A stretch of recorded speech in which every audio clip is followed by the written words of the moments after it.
Welcome to another installment of Friday Q&A. I hope you've all had a fantastic week. Thank you to everybody who submitted a question for this week's video. If you would like to submit a question for next week's video, simply put it in the comments section below. And if you like what I do here on the channel, you can support it in a variety of different ways. Just check all the various links in the video description. Let's go. We'll start off with some music-related questions. Have I listened to the new Devin Townsend album yet?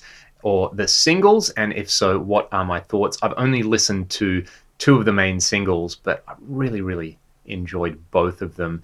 It's like Devin just gets better at doing what Devin does as time goes on, and the production, as always, sounds huge.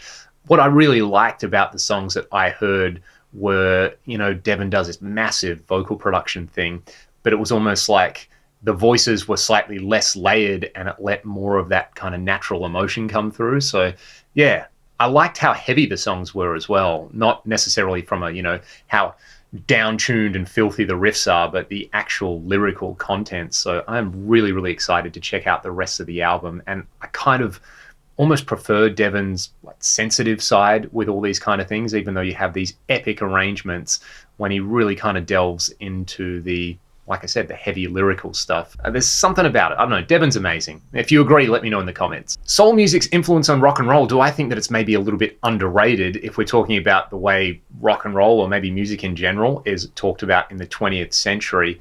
In an academic sense, I would probably say no, even though a lot of the time you see these, explainers on YouTube where it's like, oh, rock and roll is what happened when, you had the intersection of the blues and then country and western music and then, a young white audience getting into it. I think as part of that, you probably have to say that what we consider, popular soul music almost developed in parallel to rock and roll, and it took a lot of the same elements and they just did different things with them. You can't talk about soul music without talking about the centrality of somebody like James Brown, and James was clearly a massive influence on so much rock music, and I don't think anybody denies that either. Just the kind of role of a charismatic frontman, you could almost argue, goes back to somebody like James. So I don't know. What are your thoughts? I pretty much know nothing about this topic, and I'm just going off the feels and some things that I've read and watched on documentaries. If there's any ethnomusicologists who want to talk more about the influence of soul music on rock and roll, jump in those comments. What am I using for my YouTube recording setup? I've done two videos recently. One talking about what's on my desk and in my rack, basically the gear that I use every single day. And then another video talking about how I actually produce guitar videos. So if you haven't caught those, the production and editing video came out earlier this week, and then the what's on my desk came out last week or the week before. So check those out. I'll try to put them at the end of the video so that you can check them out for yourself if you missed them. How are the cats going? They're going pretty great. You've probably heard a bunch of weird noises throughout the video, bells tinkling away and cat food bowls being rocked. And, we've got a guitar-shaped cat scratcher in here now. So yeah, they've been great. It's been a month so far. It has gone like that, and it's been a lot of fun. I love cats so much, and these two are real characters. And thanks to the magic of television, I'm probably going to have to do a review of this thing. So yeah, I don't know, what is this? Is this a double neck? Looks like there's two fretboards on it, and you got this really nice scratching thing. But I'm a little bit concerned because the two cats seem to want to scratch at this side, and clearly this is the wrong way around, unless there's like an offset guitar, but I don't know. Maybe they're like Hendrix. Will I do some videos with the FM3 and the H90? Definitely. I actually shot one before shooting this video, so it's going to be up at some point over the next week.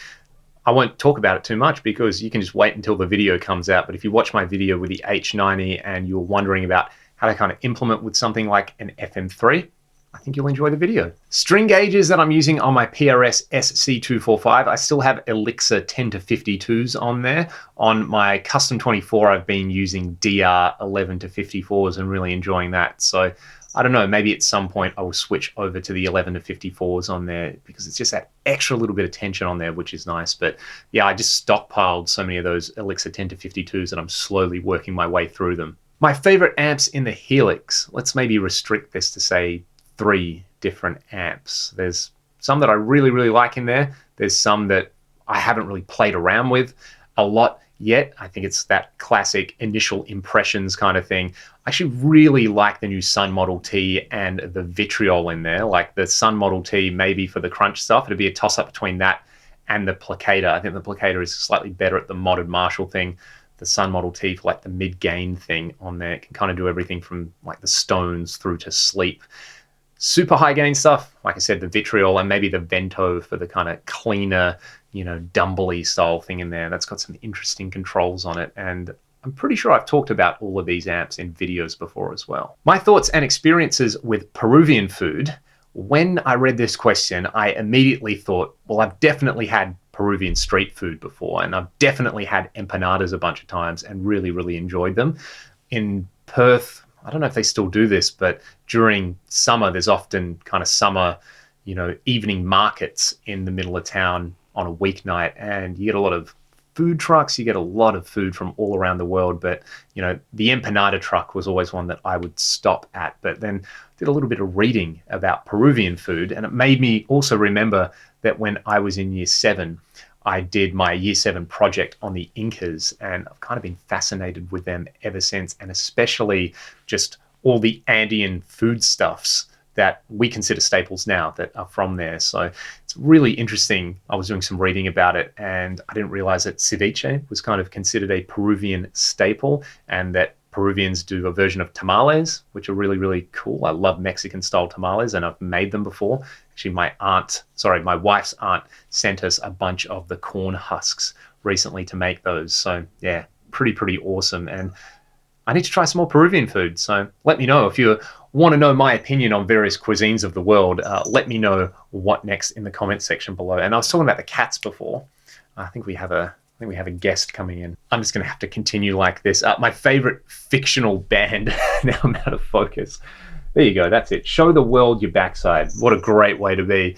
My favorite fictional band. I didn't realize when I first saw the movie Rockstar that Steel Dragon were not a fictional band, because they had actual songs.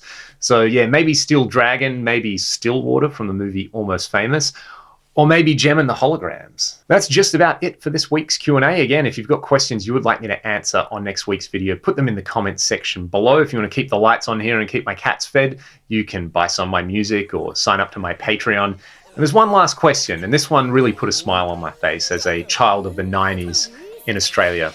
Have you ever felt like this? Have you ever